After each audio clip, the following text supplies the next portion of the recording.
Rồi, từ từ nha, chị. Rồi, đứng đó được rồi. Chị này hơi bị vướng rồi. Rồi, chị ra tí nữa đi chị. Rồi, ok rồi, vừa đẹp luôn. Rồi, đây nha cả nhà ơi. Yêu, cái cài của bé đâu rồi? Ơi, cười tươi nha, em bé ơi. Đây mà. Ê, đây nha. Chưa nha. Đây em trai ơi. Ok.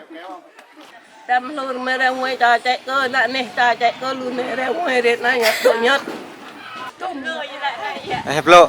Nè trong ngoài mà ai thật con dân tơi thật con nạp lời pla ta, trò chạy ta. Bị rẻ có ơi. Đấy, cười lên nè. Lại nha.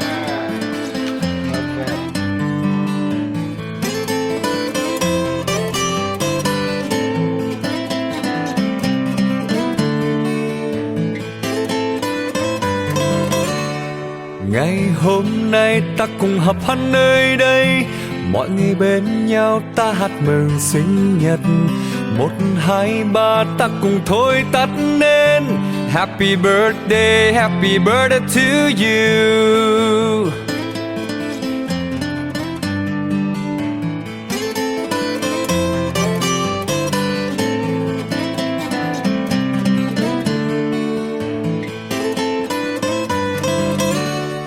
On this day all together we'll be, and we'll all sing for your birthday.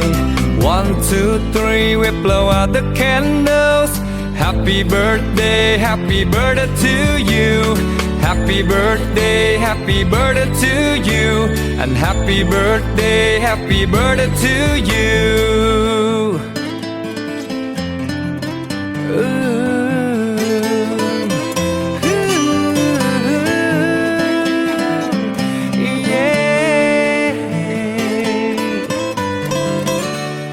Ngày hôm nay ta cùng họp hắn nơi đây, mọi người bên nhau ta hát mừng sinh nhật.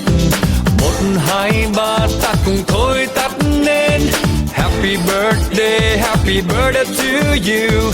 On this day all together we'll be, and we'll all sing for your birthday. 1, 2, 3 we blow out the candles. Happy birthday to you. Happy birthday to you. And happy birthday to you. Yeah. Come on.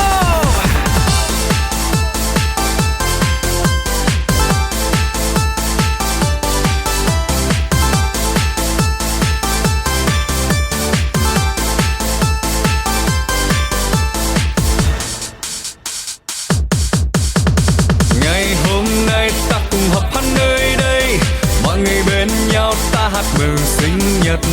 1, 2, 3 ta cùng thôi tắt nên Happy birthday to you. On this day all together we'll be, and we'll all sing for your birthday. 1, 2, 3 we blow out the candles. Happy birthday to you. Happy birthday to you. And happy birthday to you.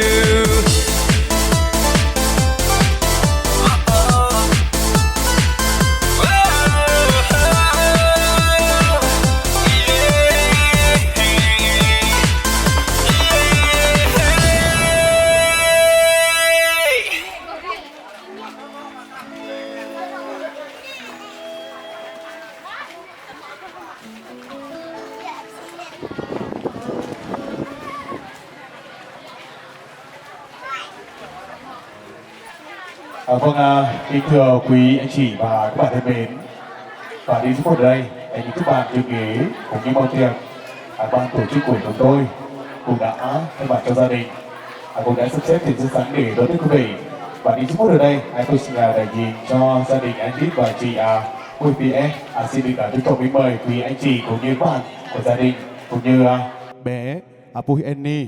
Đi phút ở đây xin mời quý vị chúng ta sẽ cùng dạo bước vào bên trong để chúng ta cùng chọn cho mình một chỗ ngồi, một không gian thoải mái và thoải mái nhất để chúng ta cùng chúc mừng sinh nhật tròn một tuổi của bé Bùi An. Vâng, kính thưa các bậc phụ huynh cũng như các cháu rất là dễ thương trong buổi chiều hôm nay. Và để cùng chờ đợi quý vị, chúng ta sẽ cùng vào bàn tiệc để chúng ta cùng chọn cho mình một chỗ ngồi để chúng ta cùng đến với chương trình mừng sinh nhật tròn một tuổi của bé Bùi Annie. Đi giây phút ở đây, ban tổ chức của chúng tôi cũng có những màn hoa tấu để cùng chào đón toàn thể tất cả quý vị. Và xin mời quý vị chúng ta sẽ cùng thưởng thức.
Cả vài nó nữa.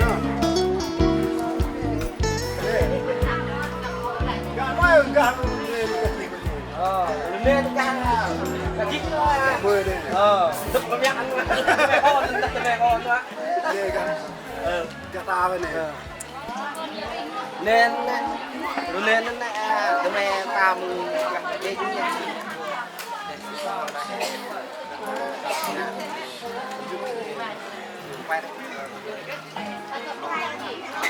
Bài tên luôn nè. Dòng cái này quá. Rồi tên là lập tôi nhìn gần một bạn nha. Nghe ăn cho hai rồi bây giờ.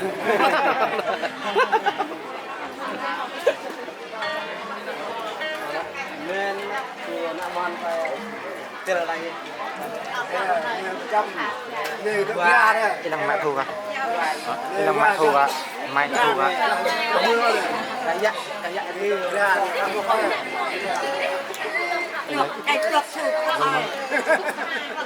Luôn lên nè mòn là để cho là hoặc Thì mẹ có tao không? Gần 100 nè.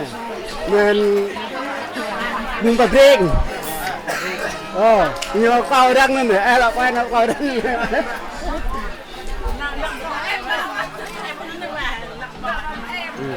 Luôn lên là tụi mày cả là mít như cả dạy như cả 50 như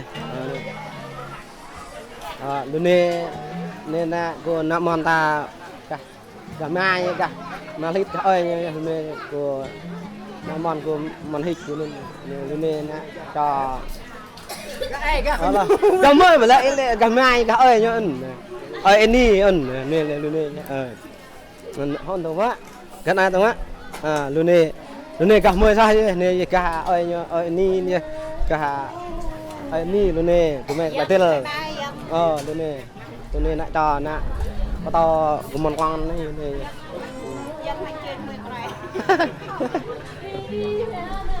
nằm ổn quá vậy nằm cái mà lít này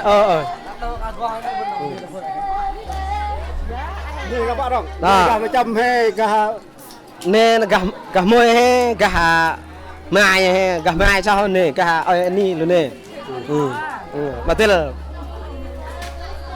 luôn nè na cúp chặt của mình que gah luôn nè phải côn phải cánh nên phải côn này cái hấp thăm không tâm là tên là nằm ăn là tên là luôn nè là côn gah là nên là gì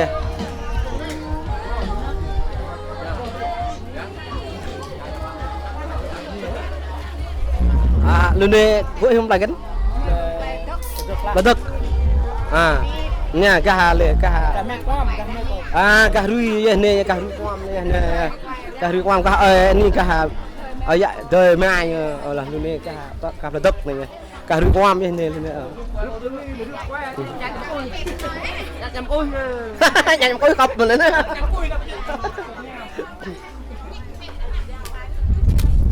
luôn nè của nạ mòn của tôi của mòn lan lên đây cả mệt như vậy mệt như này gặp là bang rồi nè vai nè mòn lưu vậy cả thầu là bang rồi nè của cả tôi mòn cả nó mệt eni này rồi nè nên quay đây đó nên nè cái mặt bắt cả hai nên ấy nên là bà tên là đây nè bà tên là nè mòn giò luôn nè thao sao nè bà tên là đây tôi ăn cười hả một núi ôi bang có thể lẽ bang tôi luôn là luôn thể này nè kia luôn nè nè dong gah chăm bao đây chăm he gah là mong he lục lum gah có thể là he nè các bạn nó cả cô quay hại nè nó mình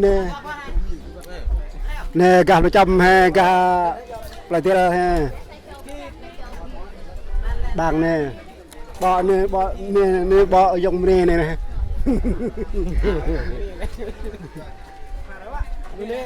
quay đây thôi ạ luôn nè nạ mòn của cả là mỹ ni luôn nè mày luôn nè bàn bè của mệt nhỏ vài nhỏ về luôn nè nên mệt cái nhỏ thóc ăn rồi lúc này nó ôn nước quay vào nó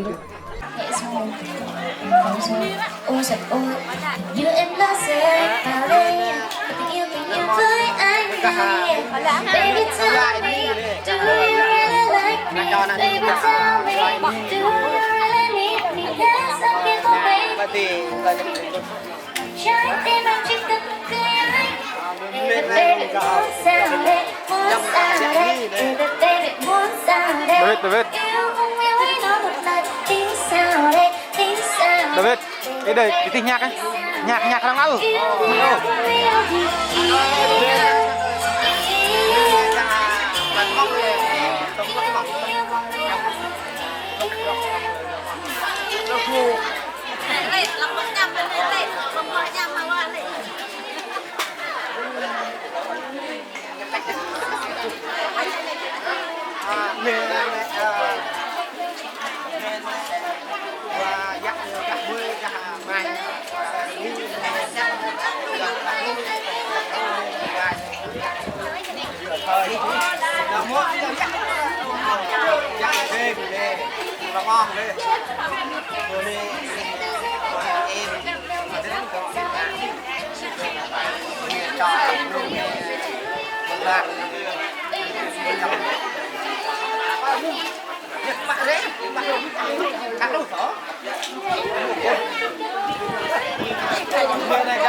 không có được lạc lạc tiền miền đã đi không rồi này coi đến đây đi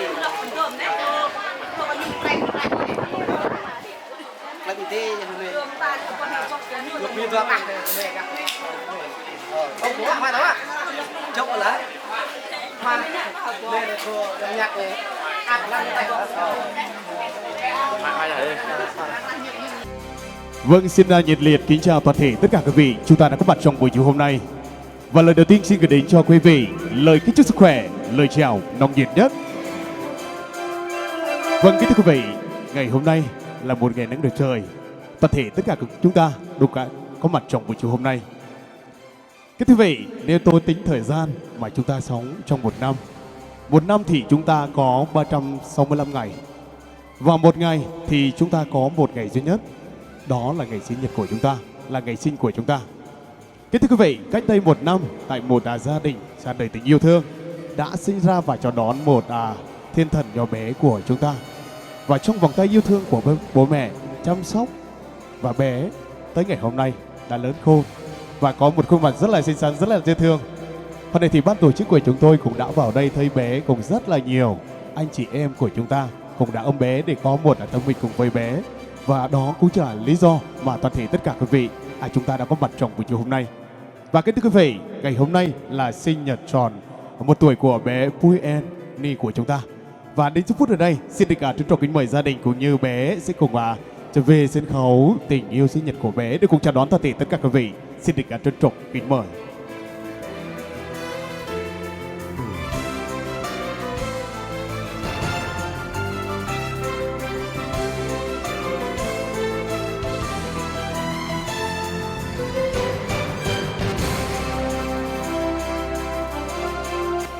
Người cha, người mẹ thân yêu của bé Pui Annie đó chính là anh Pui Lít và mẹ Pui Pie của chúng ta. Xin được trân trọng kính mời bố ạ. Bố đâu rồi ạ? Bố của bé đâu rồi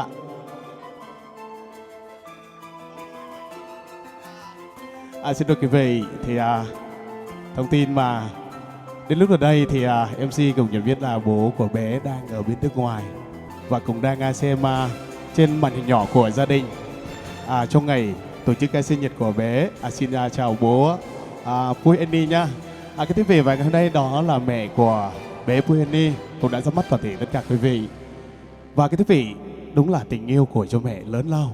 Và ngày hôm nay được sự tổ chức của gia đình chào đón toàn thể tất cả quý vị, chúng ta sẽ cùng dùng bữa cơm cùng với gia đình để chúng ta cùng ăn bánh kem của bé Pui En. Và trước khi đến với chương trình đó thì xin mời quý vị chúng ta sẽ cùng lắng nghe những đôi lời tri ân của mẹ sẽ gửi đến cho gia đình. Rồi này, tình đi biết nào dòng thôi để nguy cha.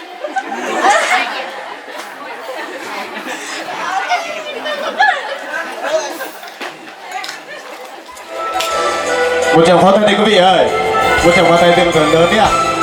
Và cái thưa quý vị, tất cả chúng ta ai cùng vời hết. Lần đầu tiên chúng ta lên sân khấu thì chúng ta hồi hộp, chúng ta lo lắng. Và quý vị mà không sao, được có mặt tại sân khấu để cùng ra mắt quý vị cũng có đôi lời để gửi lại đến quý vị, đó là rất là quý giá rồi. Và quý vị ở trên trung tâm sân khấu tình yêu ngày hôm nay chúng ta có một chương bánh sinh nhật. Và ngày hôm nay thì bé Pui Annie của chúng ta thì đang ngủ. Cho có lẽ mẹ sẽ cho con sẽ cùng cắt chương bánh sinh nhật mừng tròn 1 tuổi của bé Pui Annie của chúng ta, phải không quý vị? Và sau đây thì xin mời mẹ sẽ cùng cầu ước cho con và mẹ sẽ cùng cắt bánh sinh nhật cho con. Và xin mời nhóm bạn gia cũng như quay phim của chúng ta sẽ cùng lưu lại.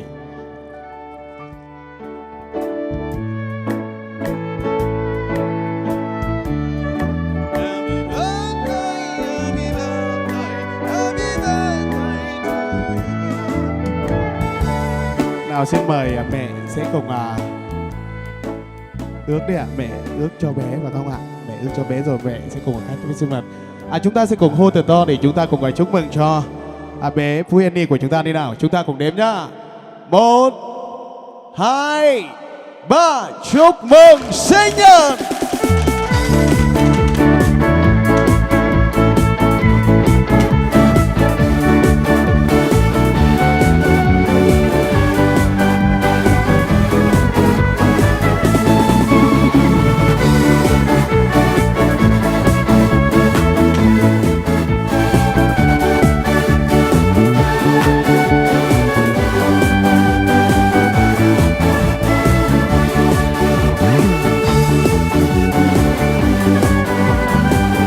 các quý vị, tiếng bóng nổ nổ của ban tổ chức của chúng ta đã khơi dậy bé rất là dễ thương và các quý vị.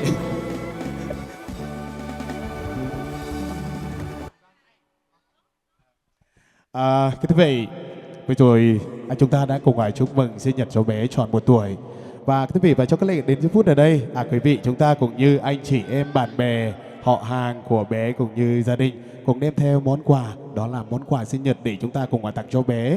Đến giây phút ở đây, quý vị, những ai có món quà tặng cho bé thì chúng ta cùng lên sân khấu ngày hôm nay để chúng ta cùng tặng quà cho bé mừng ngày sinh nhật lần thứ nhất của bé, đó là Thôi Nôi.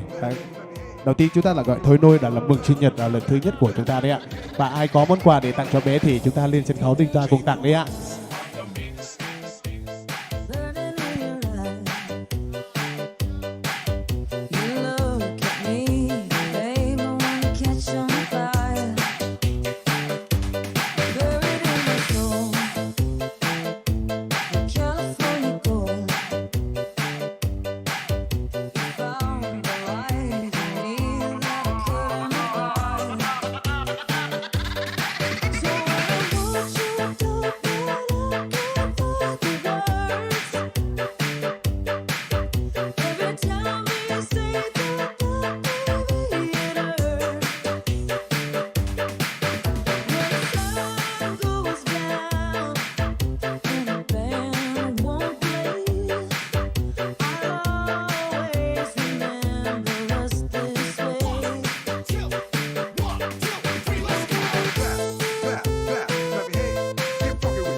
Chúc mừng sinh nhật,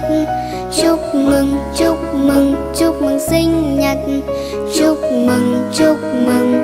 chúc mừng sinh nhật của em. Chúc mừng ngày em đến với cuộc đời. Chúc mừng ngày em thấy ánh mặt trời, ngày tình yêu tỏa khắp muôn nơi. Chúc mừng sinh nhật, chúc mừng sinh nhật của Xin chúc cho bé đó điều quan trọng nhất, đó là sức khỏe. Bé sẽ cùng sống với trong tình yêu, gia thừa, gia đình. Và bé sẽ là một trong tương lai, và bé sẽ là một người con ngoan trò giỏi, và bé sẽ là một cái gì đó của xã hội để tạo ích cho xã hội của quý vị. Và thưa quý vị và các bạn thân mến, chúng ta cùng đến với chương trình mừng sinh nhật của bé Puhin Annie ở đây. Thì gia đình cũng như bé đã tổ chức một chương trình ca nhạc để chúng ta cùng làm cầu nối chúc mừng cho bé cũng như gia đình. Và đến với chương trình bằng những lời ca tiếng hát để chúng ta cùng chúc mừng sinh nhật cho bé thì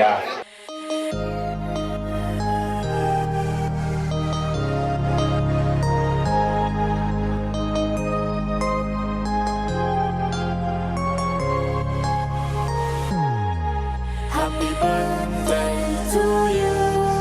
Happy birthday to you. Happy birthday, and the star burn tonight. Happy birthday to you. Happy birthday to you. Happy birthday, happy birthday, happy birthday to you.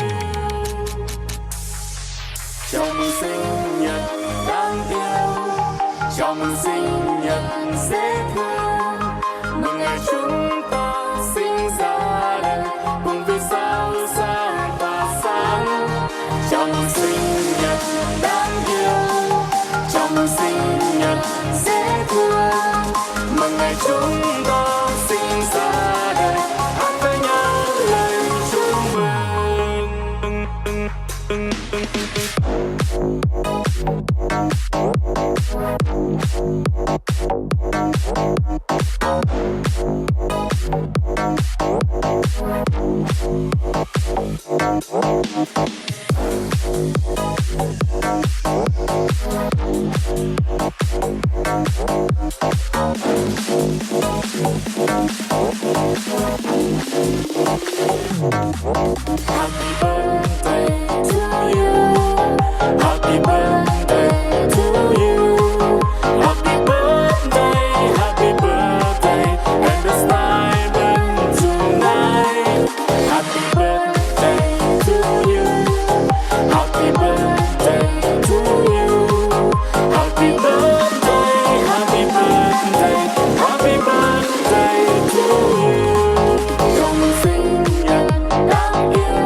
chào mừng sinh nhật,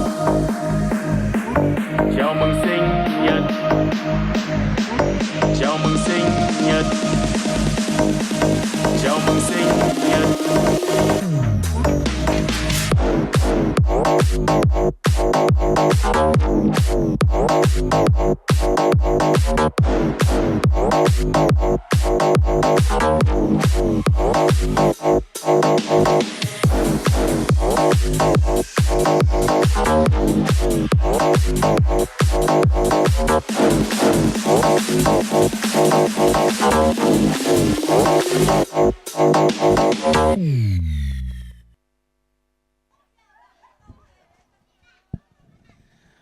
Xin cảm ơn ba em rất nhiều với giai điệu chúc mừng sinh nhật để cùng chúc cho bé Vui Annie trong buổi chiều hôm nay, cũng như gửi đến cho toàn thể tất cả quý vị.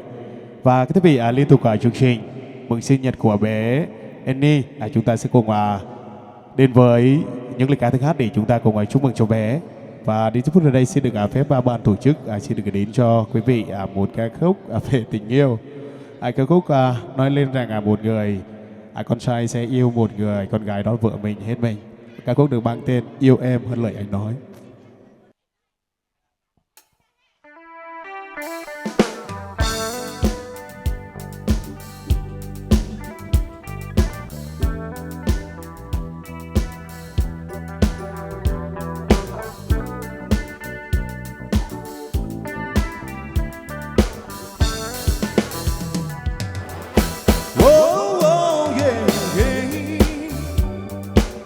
Yêu em sẽ yêu em hơn lời nói tình đầu, yêu em sẽ yêu em hơn ngày mai tới. Bao biết ngây dần đời trong ai.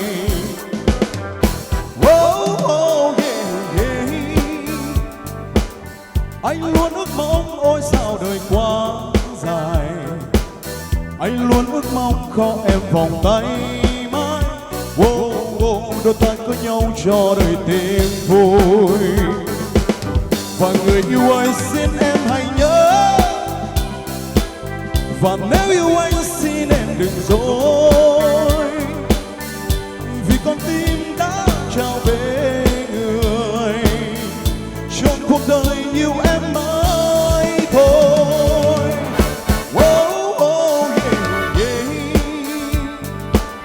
Khi đôi trái tim ta chung lời ước nguyện, xin em nhắc câu yêu thương còn vang mãi.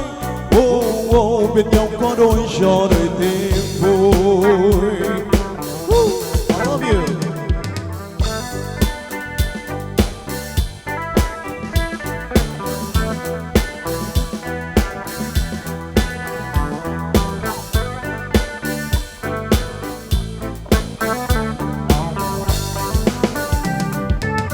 Và người yêu ơi xin em hãy nhớ,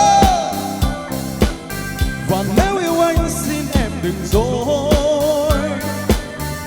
vì con tim đã trao về người, trong cuộc đời yêu em mãi thôi.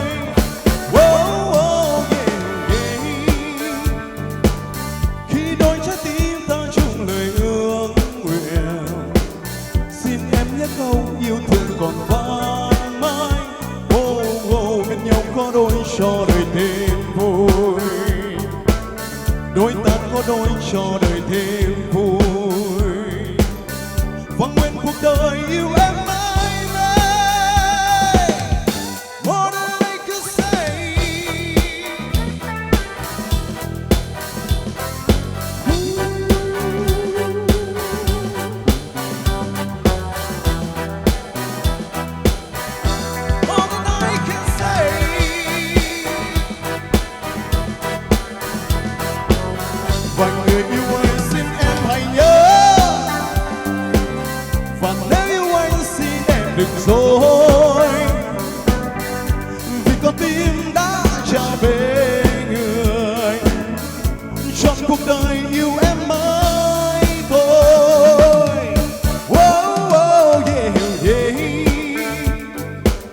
cho đời thêm vui, đôi ta có đôi cho đời thêm vui, và trong cuộc đời yêu em mãi mãi.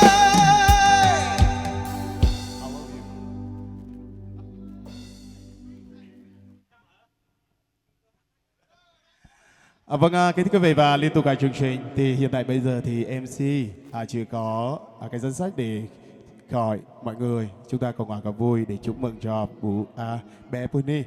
Và có quý anh chị nào lên xung phong trình bày trước để MC xuống phía dưới để cùng đăng ký những cái tên không ạ?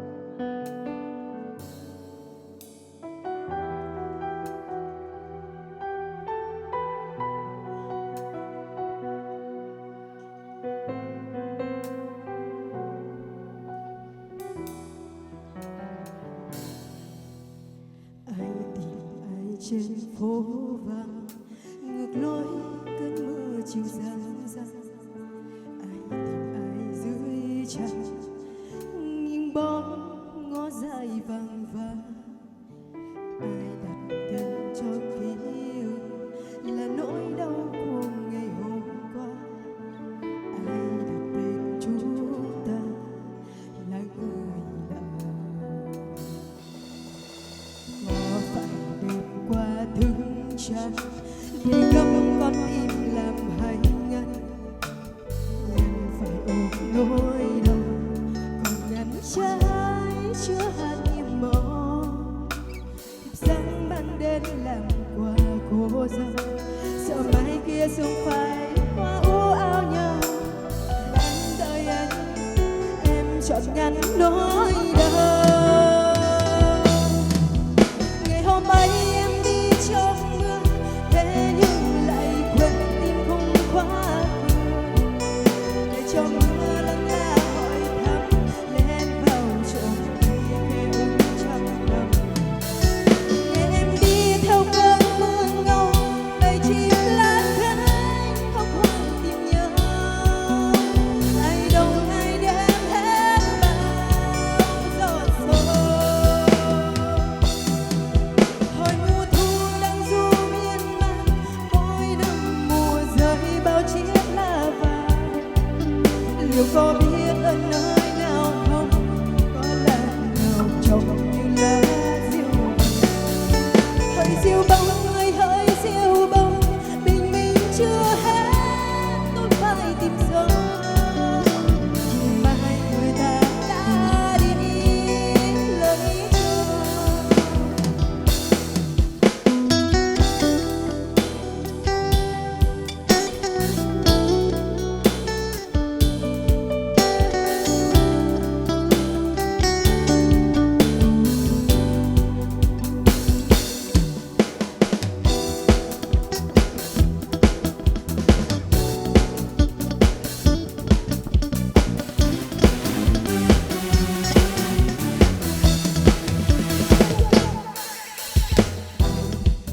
Trên phố vắng ngược lối cơn mưa chiều răng răng, ai dưới chân những bóng ngó dài vàng vàng, ai đặt tên cho ký ức là nỗi đau của ngày hôm qua, ai đặt tên chúng ta là người lạ.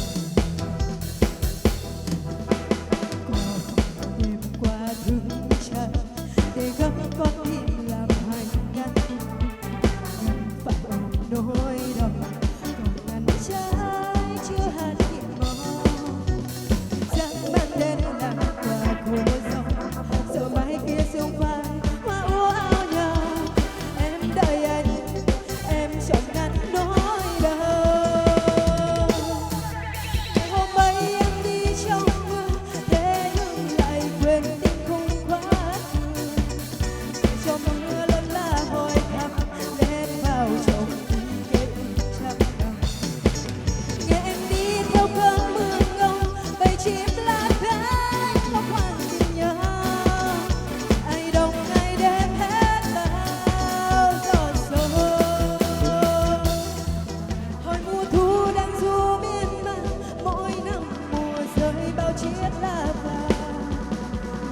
biết ở nơi nào không, có là người chồng như lá diều bông. Hỡi diều bông ơi hỡi diều bông, tình mình chưa hết, không phải tình sao mai người ta đã đi lấy chồng. Ngày hôm nay em đi trong mưa, thế nhưng lại quên tình không quá khứ. Để cho mưa lần là hỏi thăm, em vào trên đi về trăng thầm. Ngày em đi theo cơn mưa ngâu, bầy chim lá khác không hoàn tình nhau. Ai đâu ngày đêm hết bao gió sâu. Hồi mùa thu đang du miên man, mỗi năm mùa rơi bao chiếc lá vàng. Có biết ở nơi nào không, có là người chồng như lá diều bông. Hỡi diều bông ơi hỡi diều bông, tình mình chưa hết, phải tình sao mai người ta đã đi lấy chồng. Mai người ta đã đi lấy chồng.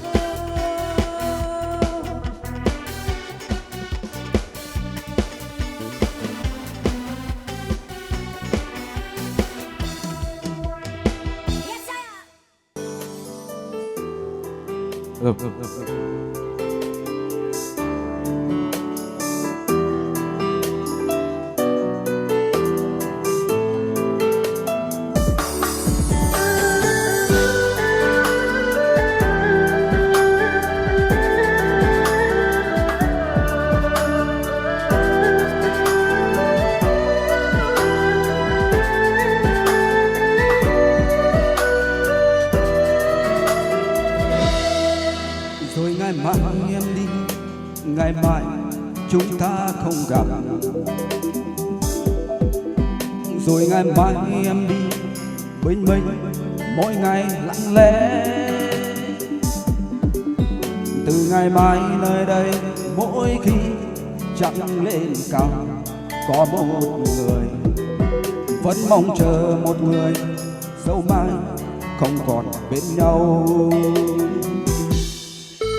Đừng buồn chi em ơi, ngày mai chúng ta xa rồi. Đừng buồn chi em ơi, cười lên không thể bật khóc. Ngồi bên anh thêm một lần cuối, hãy ôm anh thêm một lần. Để ngày mai em đi, lòng anh sẽ không lạnh cả. Còn gần em lần cuối, anh ngoài ôm không muốn buông lời. Có nước mắt rơi hay là sương thấm ướt vai anh. Ngày mai chúng ta buồn cùng xa, mãi xa hai phương trời. Nào biết mai sau có còn thấy nhau. Đường dài xa bờ tối, anh tìm đâu cho thấy lối về. Chỉ muốn bên em che hạt mưa rẽ ướt tóc thề. Và anh muốn ôm em thật lâu đến phút giây sau cùng. Được nắm tay em thêm lần nữa thôi, em đi.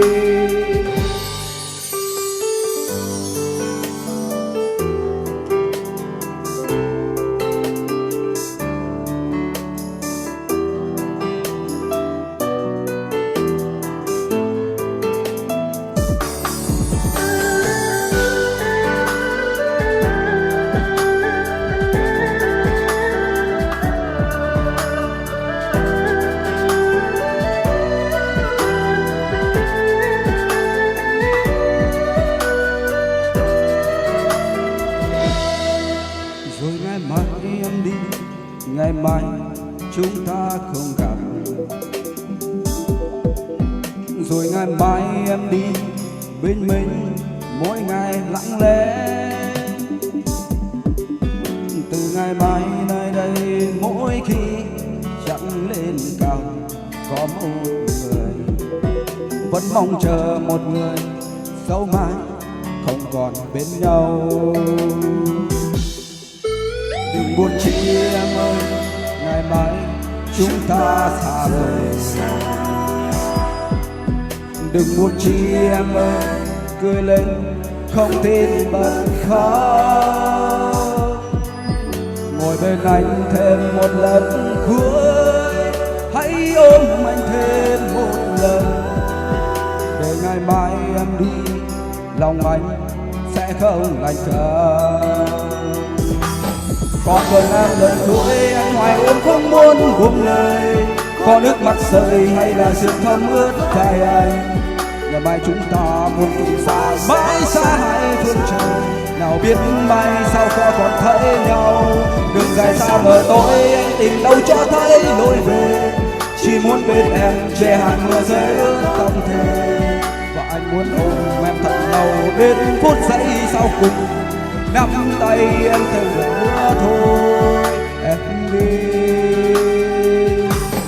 Còn gần em lần cuối anh hoài ôm không muốn buông lời, có nước mắt rơi hay là sương thấm ướt vai anh. Ngày mai chúng ta muốn cùng xa mãi xa hai phương trời, nào biết mai sau có còn thấy nhau. Đường dài xa mờ tối anh tìm đâu cho thấy lối về, chỉ muốn bên em che hạt mưa rơi ướt tâm thề. Và anh muốn ôm em thật lâu đến phút giây sau cùng, được nắm tay em theo lửa thôi em đi. Và anh muốn ôm em thật lâu đến phút giây sau cùng, nắm tay em theo lửa thôi em đi.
không thở, nước mắt còn tuôn rơi trong những nỗi nhạt nhòa.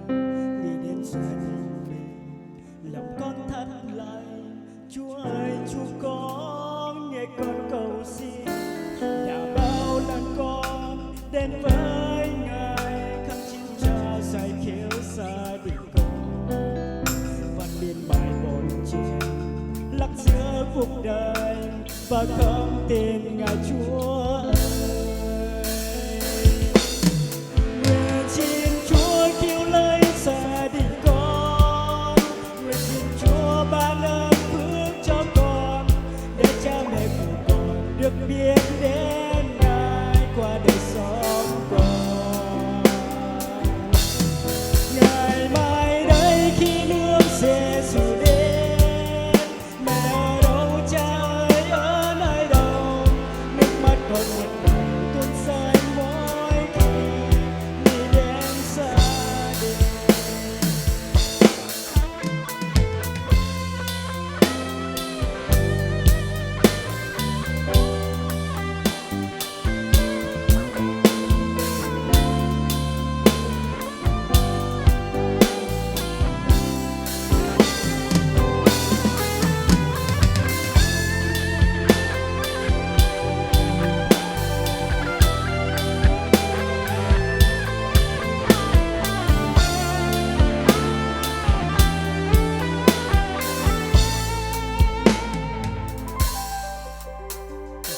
Đêm từng đêm con không thở, nước mắt con tuôn rơi trong những nỗi nhạt nhòa.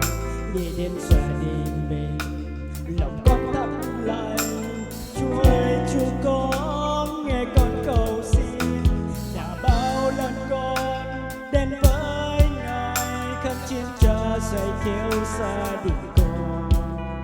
Văn biên bài bồn chồn lắc giữa cuộc đời và không tin Ngài Giêsu hết.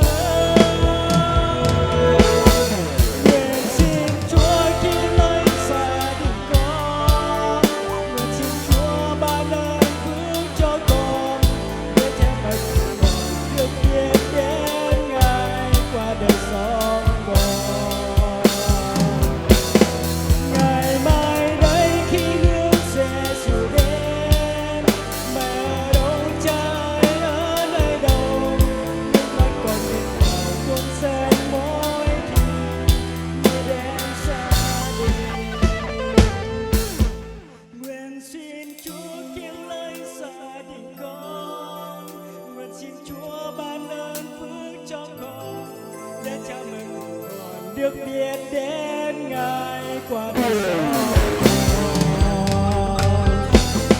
Ngày mai đây khi nước Giêsu đến, mẹ ở đâu, cha ơi ở nơi đâu, nước mắt con nghẹn ngào tuôn rơi mỗi khi nghĩ đến gia đình.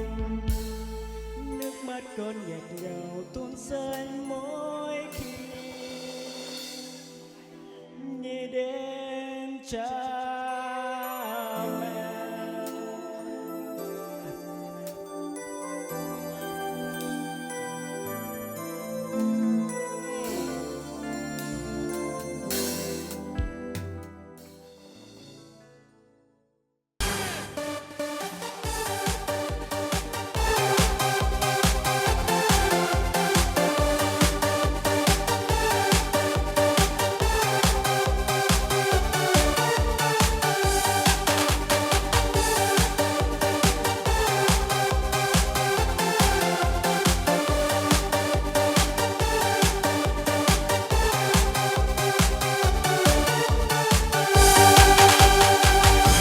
Đũa phớt suy đỡ và sang thì đến đây, và những giây đang một phút tôi nhau nhau.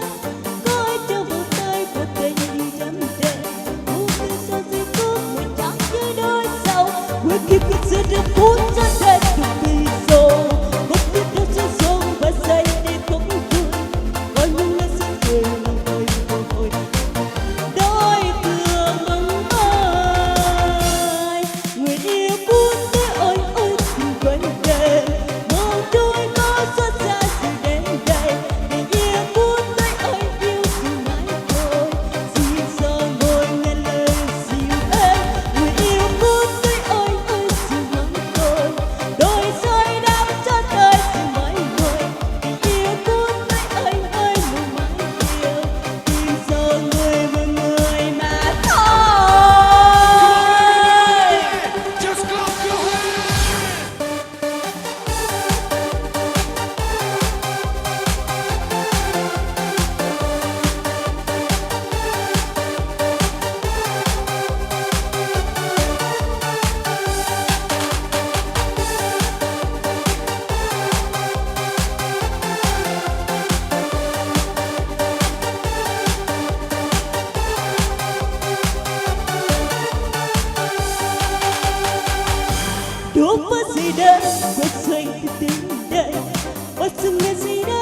như